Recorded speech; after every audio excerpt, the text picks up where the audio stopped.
He gets so excited with you here.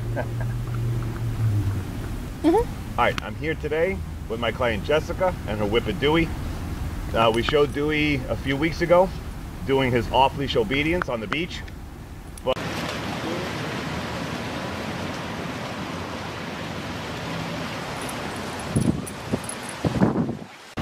he come? Sit. Good boy. I wanted to talk to Jessica today about her experience with the training and how she feels about the collar, which is a big topic. So how'd you come to us, Jessica? How'd you find me? Well, I found you through the internet after I had already hired another trainer which used treats, which was okay. It was great for teaching him tricks and all that stuff, but for obedience it didn't seem to be working. So I kind of found you as a last resort. I was kind of hesitant about using a collar, but I didn't see anything else because I was very unhappy and I couldn't connect with my dog, and it made me feel very depressed. Yeah, so the connection. A lot of people have the question, and new ones that I went through yesterday. But I don't want him to be a robot, and I don't want to lose the connection with the dog. That Correct. I don't want to make them fearful. Does he seem fearful? Absolutely not.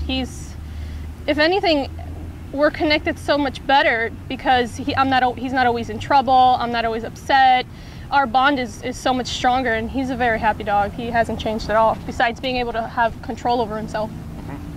And the collar, bringing the communication to you, the system of using the collar? The collar is a language, I think, that it's for humans and dogs. See, this collar would never work on a cat, you know? So it's a very clear communication, and you definitely have to hire a professional to teach you the language. But once you have it, it's amazing. You can do anything after that. My confidence, I'm so confident I can just leave him off leash in many parks and I'm okay. He's not gonna go jumping on everyone like he used to do. It's been amazing. It's amazing. And we didn't even mean for you to do off leash last time. And you were like, on leash, off leash, I'll take him off leash. And I was like, man, in the middle of the highways on Miami Beach, you were gonna risk. And even here when I got to the park today, we're right here on the highway with no fences.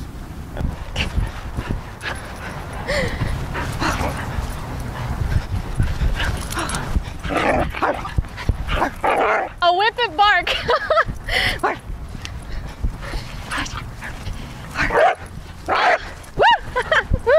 And this main street's right here, and you have them all doing this with confidence. I was surprised when I got in here and you were doing it. Well, once I got comfortable with the language or started to understand it a little bit better, then I let him go. I'm like, I'm gonna give him a chance, and he did amazing. He would have never been able to do that with treats or with, you know, tugging or anything like that. He just wanted to always say hi to everyone, and which is fine, but the thing is, not everybody likes dogs. Right. And you get a lot of children that are afraid of dogs as well. And he's a jumper, so I had to keep him under control. And now I can make him sit. He reverses. It's amazing. People smile at me when they walk by me because they're like, what an obedient dog. And I'm like, do you want to say hello? And they'll be, yeah. I'll be, okay, Dewey, go say hi. He turns into a completely different dog, crazy, running around. They can't believe it. Right, happy. High-spirited. Right, running around here, you can see how playful he is. But people think with the collars that they're going to kill the dog's spirit. That's the one thing you always hear. I don't want to hurt him. I don't want to kill his spirit. Right, that you're going to make it some kind of military dog. That's exactly. No, it's not happening. It's still Dewey. I think it's just Dewey with more control of himself, which I think dogs need. They need a leader. Right. They need somebody to keep them safe and teach them boundaries. Right. Yeah, because we don't use the collar to hurt the dog. That's what everybody thinks. That automatically when you use a collar or something that has electric, that the dog's going to squeak and scream, and that you're plowing into him in submissive fear. Right. That's everybody's thought. No, I don't want to hurt him, and I don't want to make him like that because then it's not worth doing. I don't want to hurt him to do it. That's everybody's thought, but it's not that way.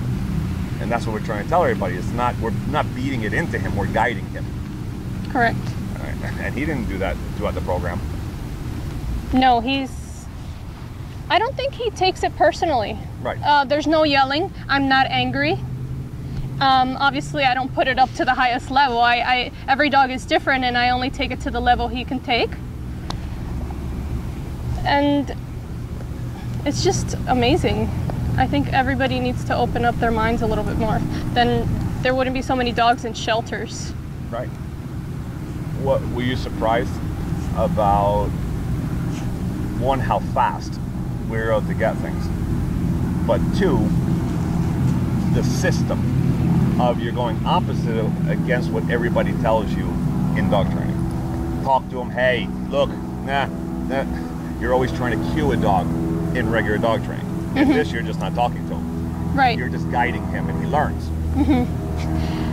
Once I realized how quickly he was getting it, I realized it wasn't him who needed to learn, it was me. Yeah. No,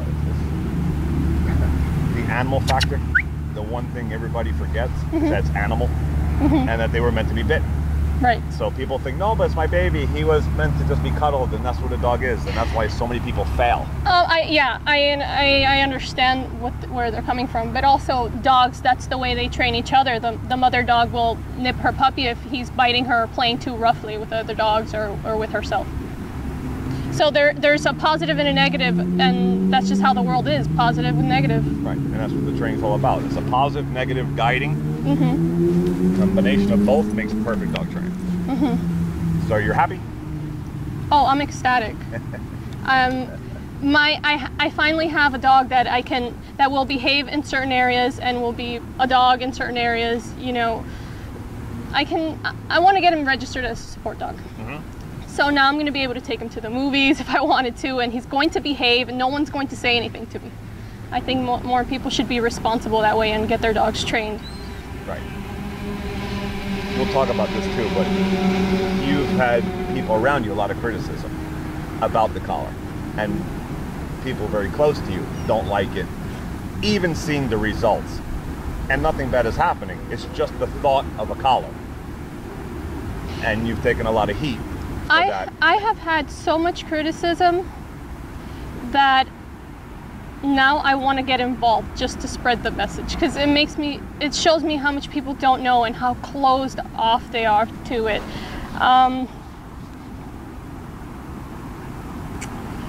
Yeah, I've gotten a lot of criticism.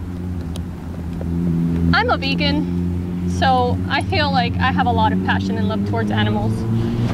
But I had somebody call me an animal abuser, and that's everything I'm not. That's not even what I stand for. So depressed. So. Oh, broken spirited. Right. Oh, he's so it. sad with it. Yeah, it's just really hard for people to understand that a little bit of force, which people do with their children anyway. You force them to go to school, you force them to get into sport, you force them to do all these things, but you know it's going to benefit them in the future, and it's going to be better for them in the future. Right.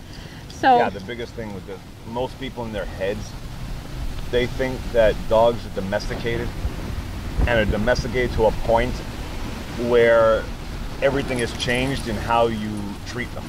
Right. And all the science that's come out that I take to the grave is inaccurate. Right. And I'm going to fix it.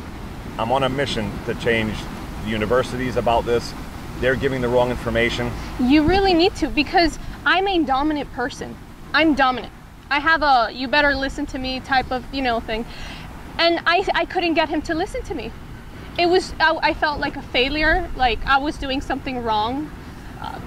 I got to a point where I called Stacy. I'm like, Stacy, I feel like I don't like my dog. Is this normal? He's a really good dog. He's just so high sprung, I can't control him. It's crazy.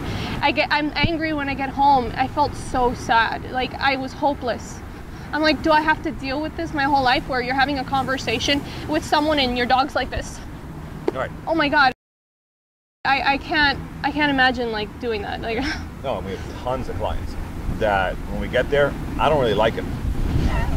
I have him, but I made the responsibility of committing to keeping him, but I don't like him. And I mean, it's annoying to have a dog. I gotta yell at him all day long. He doesn't listen, because everybody tries to communicate with a dog in the human way. Right. And it doesn't work that way. Not well. Right? And that's why the collar system. And what people don't understand, it took me years to come up with this system. The best system for dog and human, and humanely.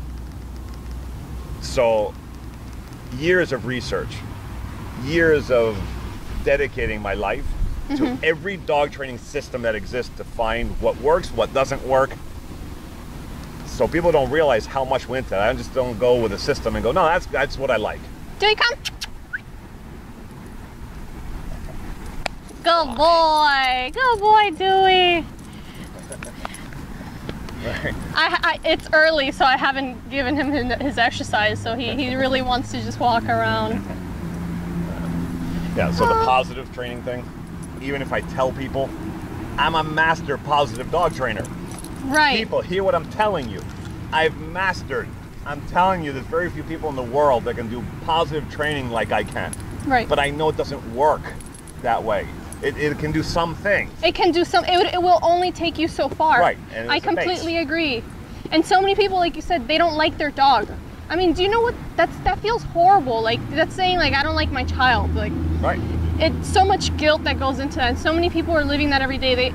A dog they have to put up with because of what people are going to think about them if they give it up or things like that. But it doesn't have to be that way. Yeah. This language will help you communicate with your dog like you have no idea. Yeah, and that's what we try to, and most of our clients have had anywhere from average 3 trainers to 12. I mean, that's that's our life. That's my life every day. But people, they got to hear that. Right. And it's a reality. Well, every day we walk out, it's, no, we've had 3 already, and it didn't work. And they're always trying positive. That's always going to be, because everybody wants to hear that. And the truth of the matter is, when I hear 100% positive training, I think amateur. Right off the bat, I know amateur. Yeah. I want to hear what they did because it's amateur hour. Right? There's only one way. And people go, no, but there's options. How about this? Well, there's got to be another way. If there was, I would do it. Right. But there is no better way. There isn't. The results are not better in any other system, I tell you. It's so quick that it just tells you the dog is getting it like this. The dog is listening. He's understanding. You're speaking dog. And the first day you get the results, and once you learn the language, you can do it like every day. You have so much confidence.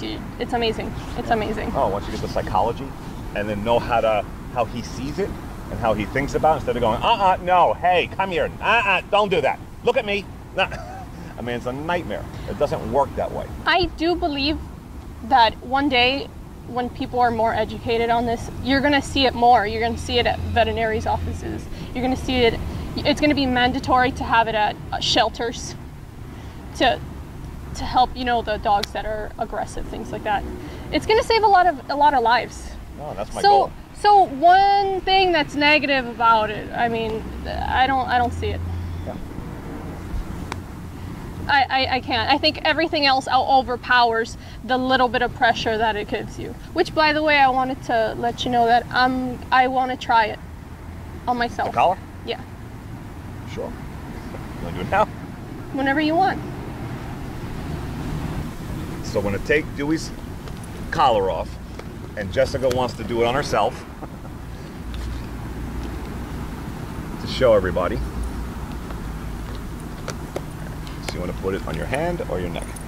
If you're willing to put it on your dog, you should be willing to put it on yourself, I think. Yeah? You want me to tap it, or are you going to tap it yourself? No, I'll tap it myself. Okay, so it's really on there. At what level? Oh, because this is over. So at 20, I'm going to put it on 20. Okay. I don't usually feel it at 20. Okay. And normally we start most dogs at 20. You start them at 20. Okay. Most dogs, 20 is our starting point. And you just tapped it? Okay, tap. You feel? It's like a little beep, like nothing. So I'm going to go ahead straight to 40. Woo. Yeah. You saw my shoulder? Yeah, and you see the shoulder twitch? Stay with us 1 second. Hold on 1 second. I'm going to just make sure I can see you close enough. And what I'm going to try to do is get the twitch. That's what I was saying. Like, if you want to bring the camera closer. Let me see if I can get it. It's an involuntary... So this goes from 0 to 100. With Dewey, I don't go past 40, but I'm gonna go ahead and do it on myself. I believe that if you're willing to put it on your dog, you should be willing to put it on yourself. So I'm gonna start on 20.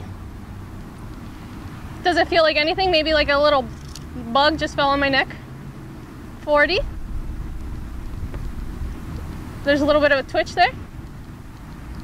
It's involuntary, I can't help that. It just happens. 60. A little bit more of a twitch. It's a little bit tight, but not too bad. 80. This will stop your dog in his tracks. If he's running into the street, he will turn around and look at you. It will save dog's life. That was 80, right? Okay, so 100. Let's do 100. I don't have to go this far with Dewey. Dewey does really good with 20 to 40, but this will definitely save your dog's life if he's running into the street. So it feels, it's the max. I'm at 100, the max that it goes. It feels tight with a bit of a prick, but it's not making me scream. It's kind of funny actually. But some people, my boyfriend, he when he saw Dewey's head twitch a little bit, he found it really traumatizing. But I kept trying to tell him, try it on yourself. It's not what you think. It's involuntary. It's not painful. But it is, I guess it's a little odd to people, so they want to close their minds to it. But I think you should really open your mind to it because it's not painful. It's a bit of a prick. It gets your dog's attention, but it's not going to break a dog's spirit. It's not that type of pain. Right, and it's just muscle stiffness. The muscle just contracting. It's not pain. It's just the muscle contracting. It's the muscle contracting, just like when you get a muscle spasm on your leg, or it's nothing. It's just to get the dog's attention.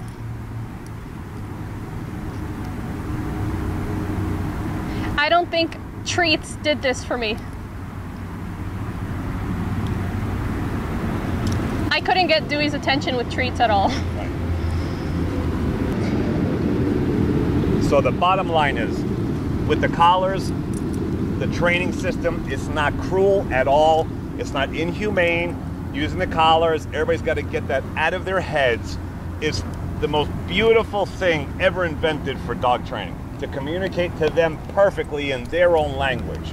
It's just touch, guidance, not torture, not pain, just helping and guiding. It keeps them safe. Right, keeps them safe, getting hit by a car, dangerous situations. You cannot do that any other way. It brings your confidence level up. You're never angry at your dog. When you're pressing the button just to correct something, you're not angry, you're not yelling, you're not breaking the dog's spirit. That's what breaks the dog's spirit. Constantly, no, and putting him in the corner and always making him feel so bad. Right, and confused. And because confused. They don't understand that. They don't, that's a human language. Right. Right, So, a dog will turn around and nip the other, but it's not personal. right. It's not personal. Right. This is not personal. When I correct him, it's not personal. I'm not angry. I'm just guiding him. That's what he needs. That's what dogs need. They need a leader. Right. And the leader doesn't give them treats. So, nature. Dogs meant to be bitten, dropped here to bite each other. No other system can compare to that, no matter how many people try to prove otherwise or tell, oh no, science, this, that. Not happening. Do you come? So, till next time, Miami Dog Whisperer. Oh.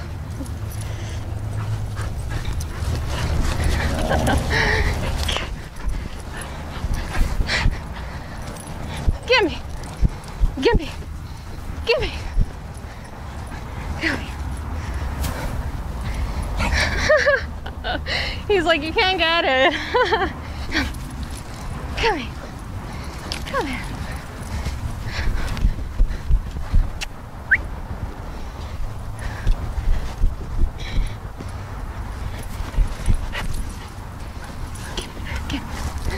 Come.